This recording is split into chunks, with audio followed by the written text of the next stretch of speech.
It was in Middlesbrough, an industrial town in the northeast of the UK, a community surrounded by shipbuilding and known for the iron industry. But it was also known for one of the area's most notorious crimes, the murder of Dr. David Birkett.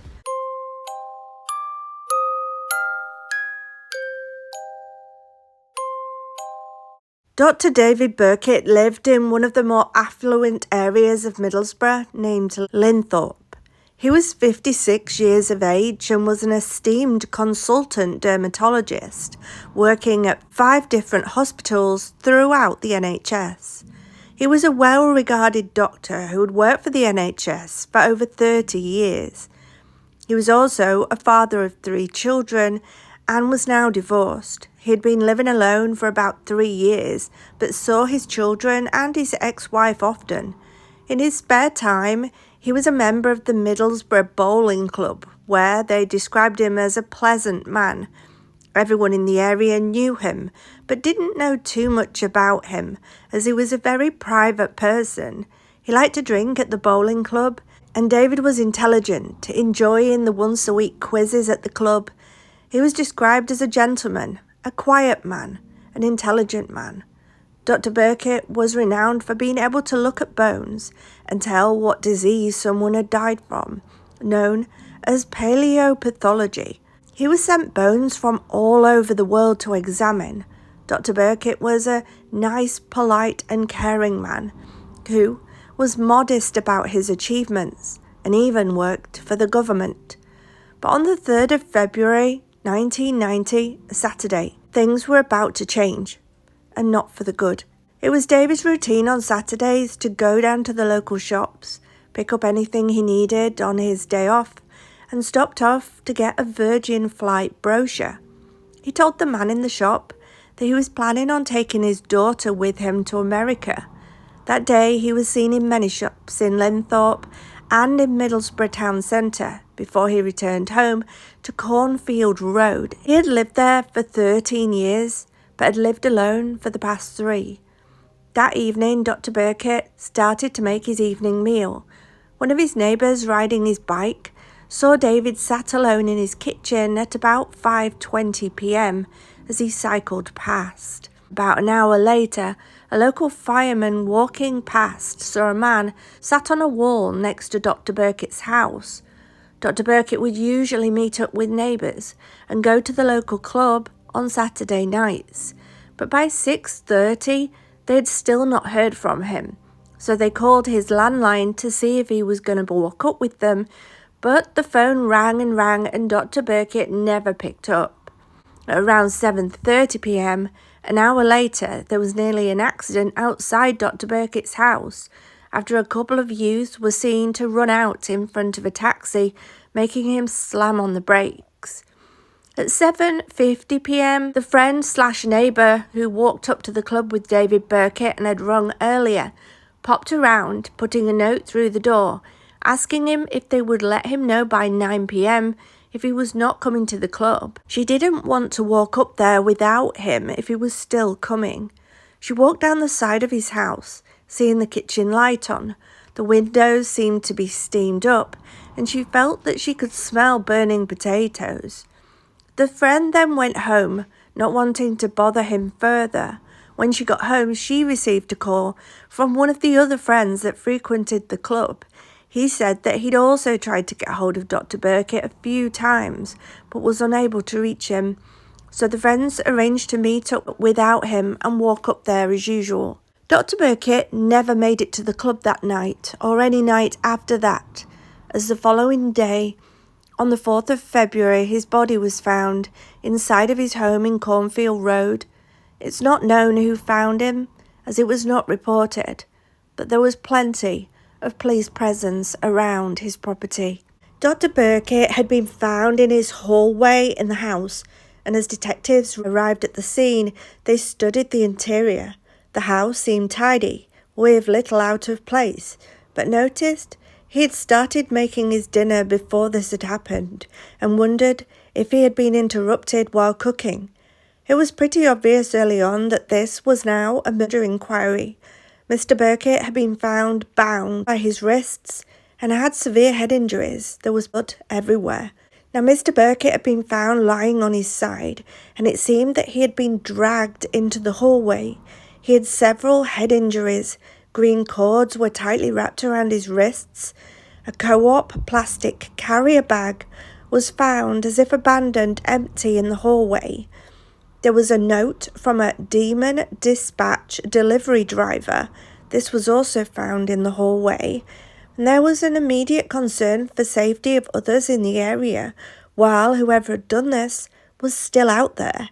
It was described as a good neighbourhood, an affluent area to live, but police were now faced with a murder hunt.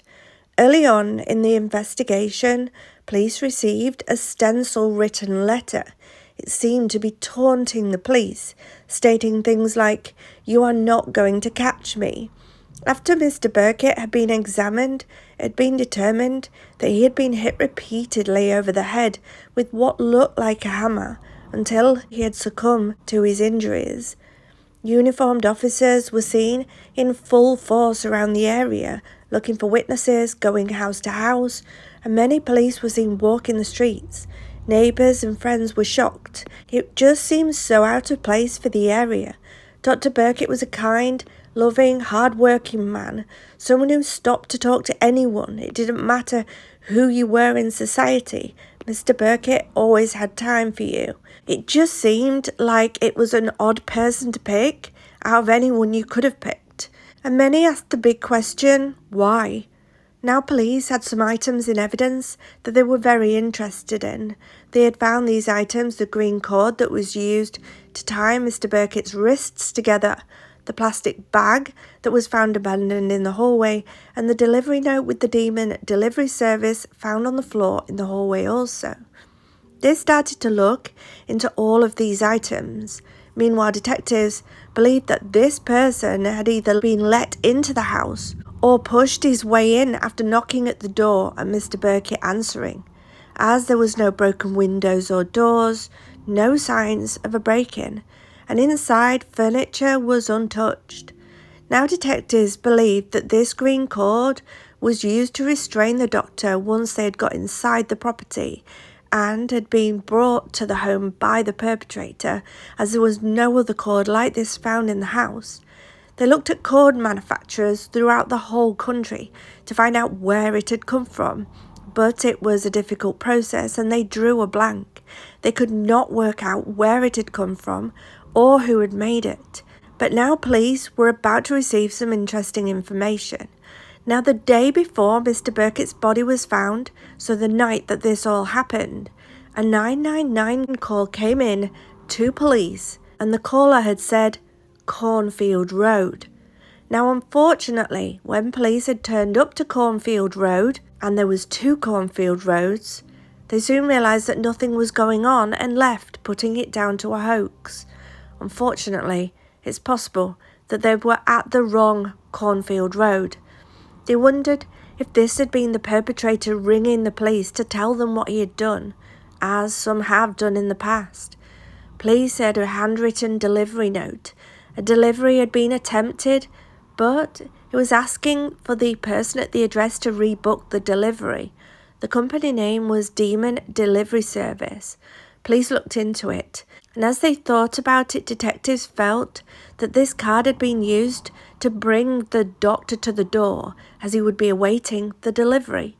But when detectives looked further into this company, they soon realised that there was only one driver. It was a very small company. So, had this killer posted it through the door? Detectives interviewed the delivery man and asked him what he was doing on the 3rd of February. The driver was scared. He didn't know what to say. He didn't want to incriminate himself. He could tell police felt that he was their man. Police initially felt that this was their man, but eventually, after going around the houses, this man realised that he did in fact have an alibi. While he was there, police made him give fingerprints and asked him to write a few sentences so that they could examine his handwriting.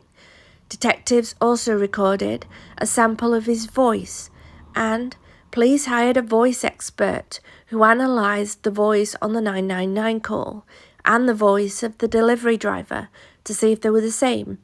The handwriting specialist looked at the delivery note alongside the delivery driver's note to see if there were any similarities.